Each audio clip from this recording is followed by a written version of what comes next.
I'm Mara Rubin here with you on Enlightened World Network. And today's topic is commitment. But before we get started with that, let's just take a minute or two to get present. And let's take a deep breath in through your nose. Hold it and imagine sparkling, beautiful, crystal clear oxygen coursing into your lungs and into your bloodstream, nourishing every cell in your body, all your organs, and just enlivening you thoroughly. And as you exhale, exhale any tension, any stress. And let's take another deep breath in through your nose. This time, imagine sparkling white light coursing through every molecule of your being and going beyond you into the world beyond and connecting you to this amazing magical universe. And as you exhale, exhale any tension in your neck and your shoulders. And now let's just gently press our palms together and really softly rub your fingers. Oh, really softly rub your fingers against your palms until you feel that gentle tickling in your fingers and your palms that brings you present to how delicious it can be to be in these physical bodies that we get to experience the world through. And I just want to welcome you. Thank you so much for being here with me this morning. And let's talk about commitment. So many of us have all kinds of commitments that we deal with in life as obligations and as things that we don't have any choice about, and we interact with these commitments in a begrudging way where we're kind of being dragged along. Sometimes we feel the victim of all the commitments and responsibilities that we have.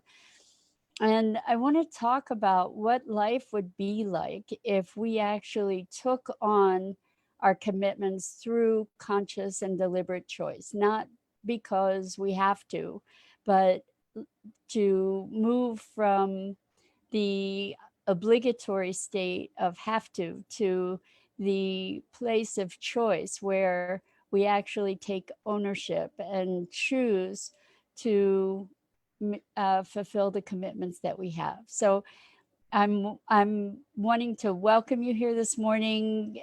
Put in a comment. So there you are, Dido. Good. So I know that we have comments working. Let's have a conversation about commitment, because commitment can be, I think. Good morning, Catherine. Welcome. So glad to see you back with us. And welcome to everybody else who's joining us this morning. We're talking about commitment and how so many of us really interact with our commitments as obligations. Oh, and just in case, I just should show you my custom ear decoration for today. I had an earring that tore my earlobe, so I got it sewn back together yesterday. So this is my new decoration for a little while. No cause for alarm. Anyway, commitment. So I think even obligations, we want to look at. Good morning, Kim Cozy. Welcome. So glad to have you here. Kim Cozy Venter. I'm so thrilled to see you back. Ouch. You know what? It doesn't hurt that much, but thank you. Hurts a little. But thank you, Catherine. Catherine says heal quickly. You know, I mean to speak about commitment, but right now we're speaking about earlobes. I was shocked to have the doctor tell me that I needed to wait for it to heal for a year before I should get it pierced again. How wild is that? Who knew that it would take a year for it to heal? I had no idea. I don't know if I'll ever end up getting it pierced there again or not. We'll see. Anyway, thank you for your wishes. So let's talk about commitment, and maybe you guys would share. And guys is a generic term. It's not a gender term for me. So hopefully that doesn't offend anybody, but hopefully would you share some of the commitments? Boy, my voice. Sorry about that. There we go. Maybe you could share some of the commitments that you wrestle with.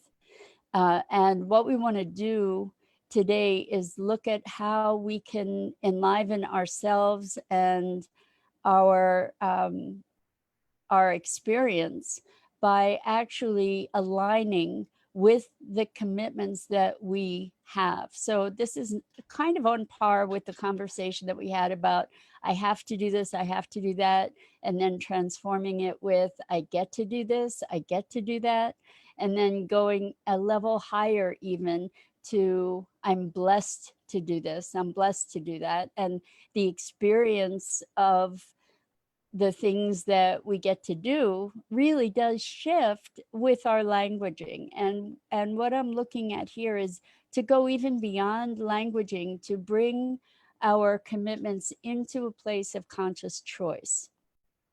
And a lot of times we make commitments that we're not committed to. We make commitments to ourselves that we're not committed to, and we make commitments to others that we're not committed to. And so, for instance, here's like a commitment that we make to ourselves on New Year's is I'm going to lose 10 pounds, right? That's pretty common commitment. Or I'm going to go to the gym every day, or all kinds of commitments that we then end up breaking. But the truth is that we weren't committed to those commitments in the first place.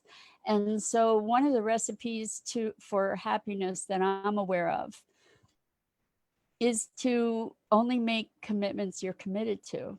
Now, there are going to be some situations that look like you don't have a choice.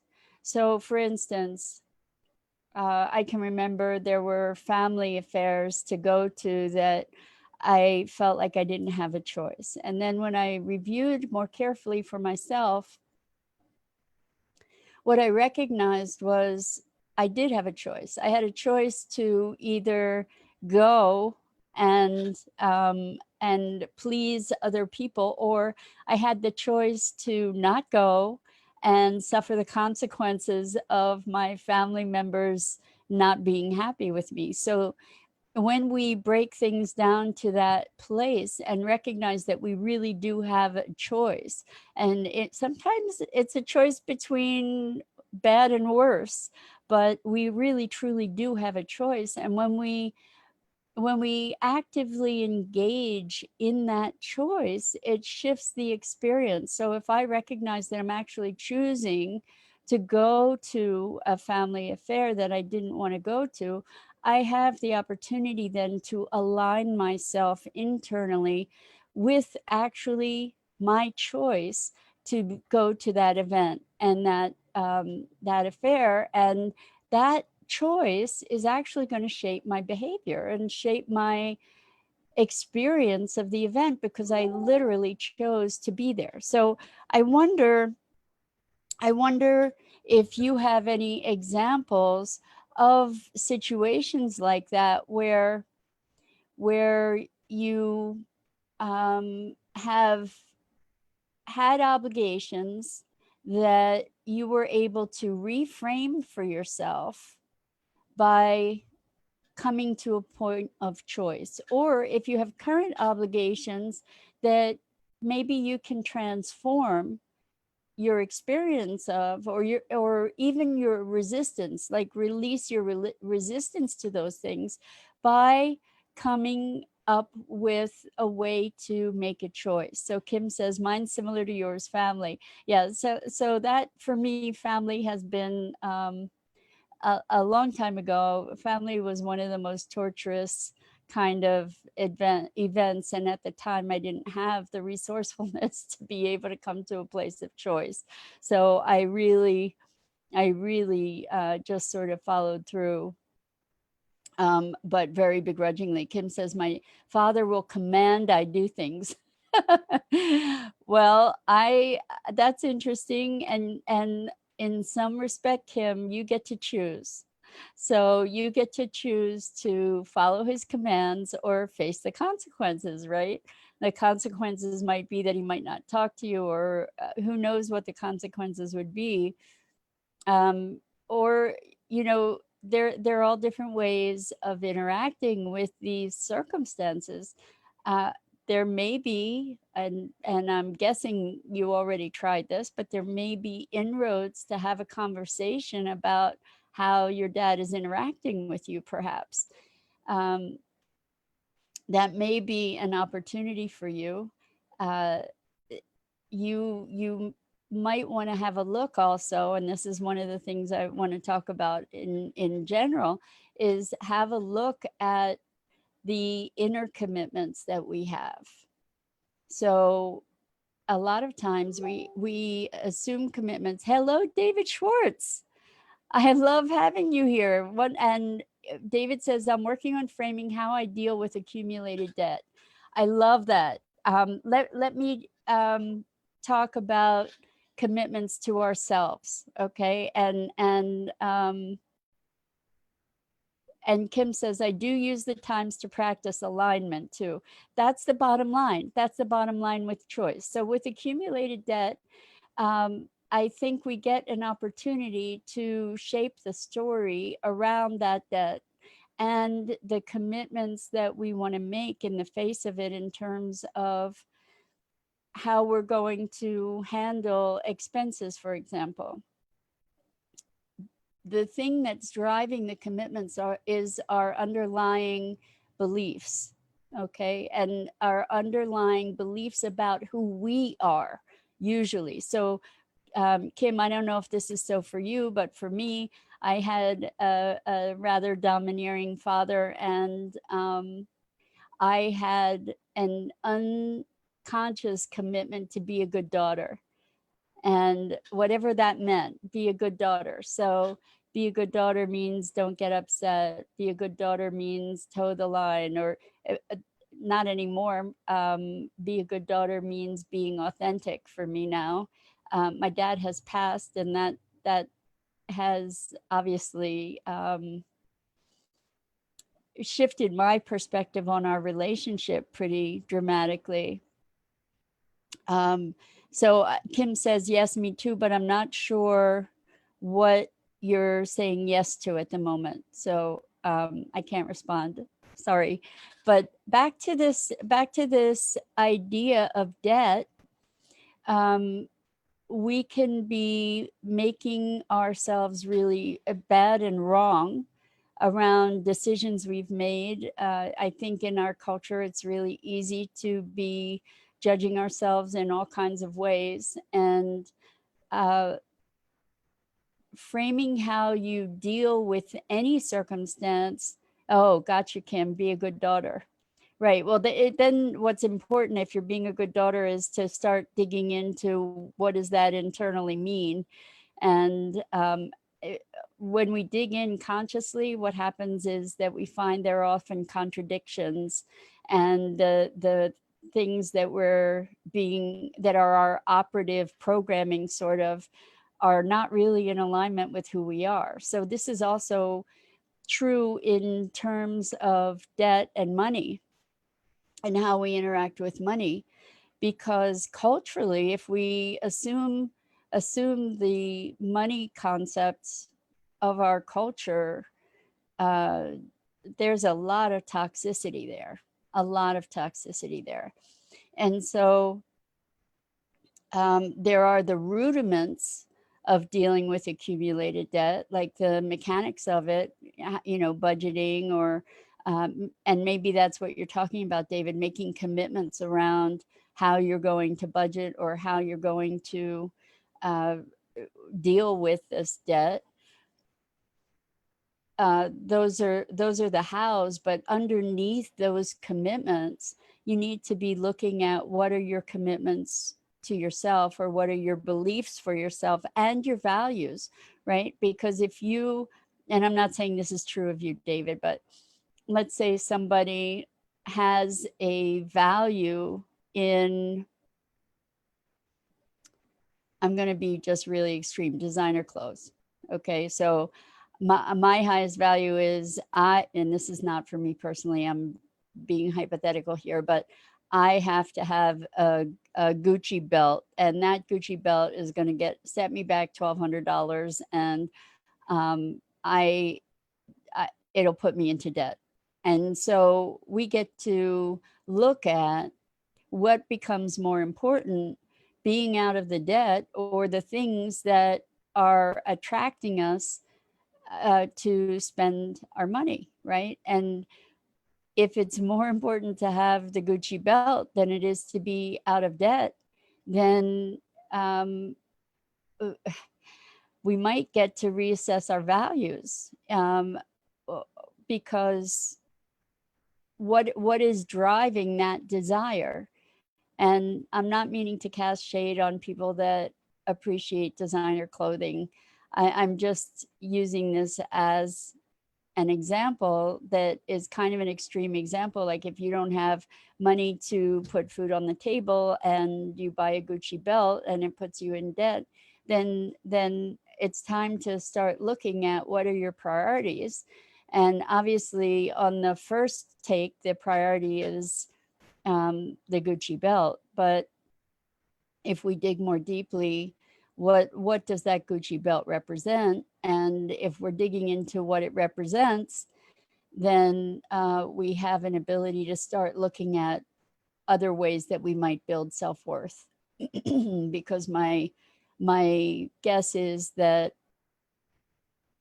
if I believe that a Gucci belt is higher priority than food on my table, then there's something that it's doing for me. And if I look at what it's doing for me, then I get to maybe find other avenues that will fulfill that feeling, or that will help me to experience that feeling without needing the external validation or confirmation. So dealing with debt, that's something that I've done in my life a lot, David. Thankfully, not at the moment, but it really comes to a matter of prioritizing, and we get to look at what's most important. And I think the way to get aligned with commitment is to really find the motivator, find the thing that is really going to connect with our true sense of self and heart and purpose and meaning. And one of the things when I've been through many times in my life where I really didn't have much in the way of income at all and very little savings, and therefore I lived very, very frugally. And the acquisition of things is something that we are enculturated to such a huge degree. And what I started experiencing and allowing for myself in that context of all these beautiful things in the world, and I was feeling deprived because I didn't have money to be able to go and spend on all these beautiful things. My perspective shifted to say, this whole world is mine, and all those things are mine, and I don't have to have them in my possession. Somebody else can be curating for me, and I can just be enjoying them externally, without having to accumulate them. Now, there are obviously things that are essential. However, I think that we get to really evaluate what we consider to be essential. My notion around what is essential shifted so profoundly in the context of limited funds. Yeah, and it made me be creative in ways that I hadn't been creative previously. So Catherine says, I miss my parents and am thankful for the life I had when they were here. Having love, sincere love, is so important. Catherine, you were blessed to have parents that you connected with so deeply and that you knew loved you. And that's a gift that so many people don't have, where there is a contentious relationship with parents or all kinds of mixed messages. And to have had the richness of that kind of relationship with your folks is such a gift. And I am sure you miss them. Um, Kim says, that's a great way to think about material things. They're all mine and I can enjoy alongside others. Exactly. So, you know, I could go to a museum, or I could go to any store and I could enjoy everything in that store, and I didn't have to house it, and I didn't have to care for it, and I didn't have to buy it and take it with me. And it was always, there were always things there for me to enjoy. And so, you know, that's a whole different level of receiving that I think offers a fulfillment that most of us never even considered, right? You know, because wherever I go, I I love seeing what is there to be seen. I love the beauty. I drink it in. Um I it fills me with wonder to see and explore. And so all of these things that we have associated our self-worth with, or our own value, uh, those things are mostly things we don't need, really. And we this is a really big topic, actually. We went from commitment to the conversation about personal values and priorities, but what this comes down to is choice. And part of our choice resides in our capacity to create the context within which we experience our lives. So this notion of things and lack.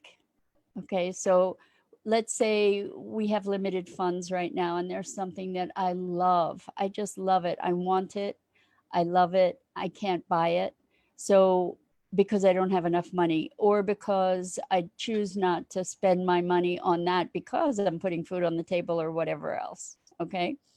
Or I'm choosing to save instead. So, the thing is that when that whole dynamic is something that we get to look at, and it's a really important dynamic when it comes to money. I've been thinking about doing a morning on money again sometime soon, because this is such an important conversation. So when there's something that we want to buy, and what's the response if we have limited funds is, I don't have enough money. And we're confirming, I don't have enough money, I can't afford that. And what does that do? That makes us less than, just in that internal conversation. It makes us have an experience, or it triggers an experience of inadequacy and feeling at the effect of, and disempowered and less than. And so it behooves us to find another way to be interacting with this whole money thing.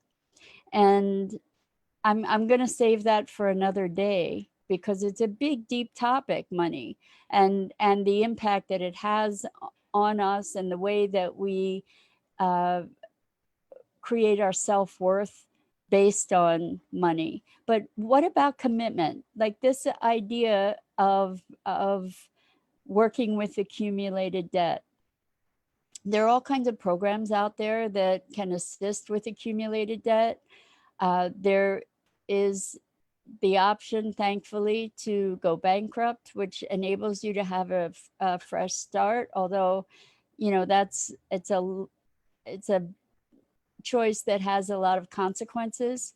I mean, I don't know what the situation is, but also going and clearing debt, taking on that responsibility and clearing that debt, can be such a tremendous triumph too. Now, this is actually another part of the commitment conversation, in that we get to look at, when is it time to revisit a commitment we've made. Sometimes, or some of us, I know that when I've made commitments, I will hold to that commitment regardless of the personal cost, or I have in the past. I haven't allowed myself the freedom or opportunity to reevaluate that commitment, to reassess whether that commitment is something that I should still be maintaining. And I see this in a lot of people, a lot of people's marriages. You know, people are married, they're miserable together, they make each other miserable, they're personally bereft, and they stay married because they made the commitment.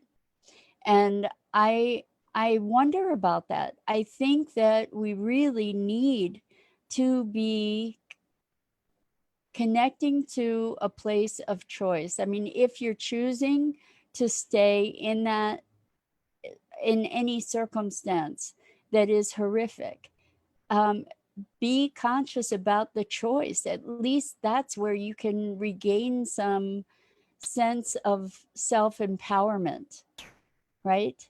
So, in any circumstance, we get to choose. And just because you've made a commitment, and I don't leave commitments lightly, because I believe that my word is really what I have.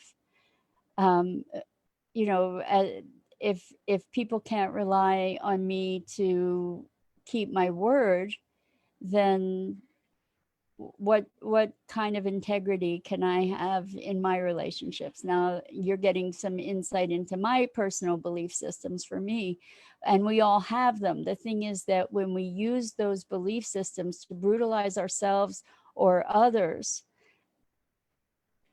we really need to reevaluate. Maybe those beliefs are, maybe it's time for them to change. Catherine says she agrees.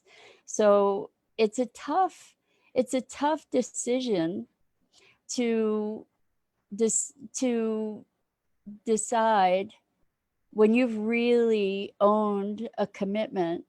It's a tough decision to break that commitment because you didn't make it lightly.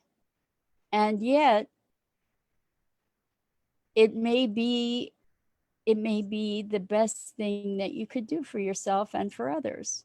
So I think the bottom line for all this conversation is to realize that we need to be present, we need to be awake, we need to or we get to be awake and conscious in our decisions, in our commitments, and to renegotiate those commitments when they no longer serve. And not, I don't, like I said, I don't do that lightly, but we don't have to necessarily break a commitment. We can renegotiate a commitment as well. And those are commitments to self as well as to others.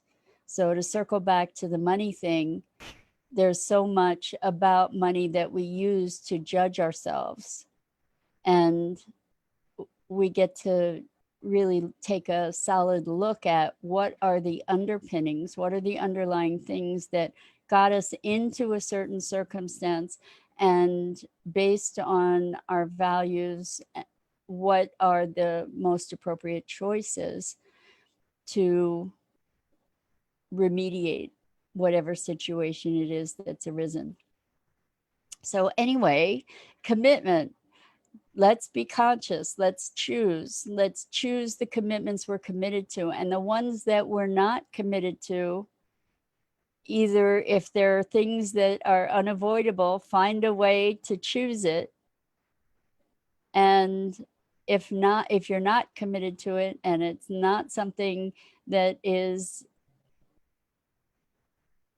non negotiable, then choose another commitment. And that way you're going to be happier, the people that you're interacting with are going to be happier, and you'll be able to trust yourself for keeping the commitments that you make because you really truly did commit to them. And so, for instance, to circle back to the New Year's resolutions and those commitments that we make for ourselves and often don't keep. What we get to look at is, what is a commitment I am willing to keep, truly keep. Maybe I'm not willing to keep the commitment to go to the gym every day. Maybe that's what I would like to be able to commit to, but the truth is I'm not really committed to it. So maybe I would really be able to commit to going to the gym once a week. And it's sort of an opportunity for us to get real with ourselves and then make commitments that we really are in alignment with. So, on that note, I'm going to say thank you so much for playing today. This was great. I so appreciate your engagement, and I so appreciate sharing these conversations with you. And this is the Core Connection. I'm Mira Rubin, and every weekday morning at 9:30 we go live on Enlightened World Network, and lately on my Facebook page as well as YouTube and Periscope and LinkedIn through Enlightened World Network. So I hope you'll join me again, and also check out Enlightened World Network's Facebook page. There's all kinds of great programming there. And with lots of love and compassion for you, I thank you again and hope to see you back here soon.